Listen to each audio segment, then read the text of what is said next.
back to the tariffs, okay? Jinko Solar, that's a Chinese company. It'll be the first Chinese company to open a factory in America after President Trump announced those tariffs. Dan Holler is with us, Heritage Action for America Vice President. Dan, is this, I don't know about this new factory here from a Chinese company. Is this the direct result of the tariffs? Well, the timing certainly does seem to overlap, doesn't it? And I think one of the things that people have been struggling with as the president sort of took a more aggressive posture on trade, which is something that he campaigned about, and we shouldn't be surprised that he's going in this direction. We were always sort of curious, I think everybody was, and certainly the markets were, of how this would turn out, what were the repercussions, would the Chinese and others come to the table? At least right now, it seems as though people want to come to the table because all these countries recognize the value of having open markets and access. And if through these tactics the Trump administration helps advance that, then on net, that's a good outcome. Now, most people were opposed when President Trump imposed those tariffs and said, look, you're going to start a trade war. We said, look, you're opening with a very strong bargaining position. You're opening as a very strong position that you're taking.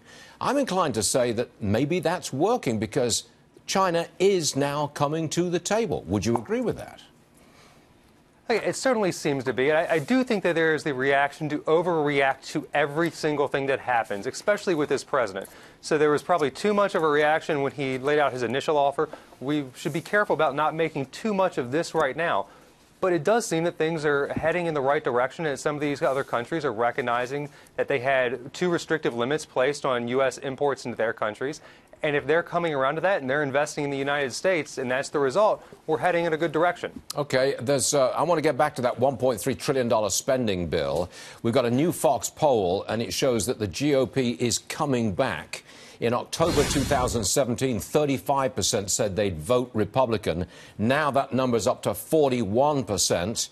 But then you've got this spending bill, $1.3 trillion, which doesn't contain a lot of the things that the president wanted. Is the spending bill a problem for the Republicans in November? It certainly could be a problem. When you look at the spending bill, you see a whole bunch of broken promises from the Republicans and the administration. One of the good silver linings within that is obviously the spending on the military, but it didn't include a bailout of Obamacare. So the fact that we didn't bail out and expand Obamacare is a good thing. And maybe if they use that as momentum to return to repealing and replacing Obamacare so they can have more choice and freedom and access to health care for people who have been hurt under the law, that might actually boost their chances when we get heading towards November. Do you think Paul Ryan should resign as Speaker of the House before November? You know, as long as there is a Speaker of the House, there are going to be rumors about the Speaker of the House resigning or being in trouble or something along those lines. I think that is sort of inside Washington chatter, and those rumors are going to exist. But the important thing is to get back to that policy point. And what can the Republicans in Congress do right now to deliver on the promises that they made voters a year and a half ago? And if they don't deliver on those promises, who the Speaker is really doesn't matter. Yeah, indeed. Get on with it. All right. Thanks very much for joining us, Dan. Always appreciated. Thank you, sir.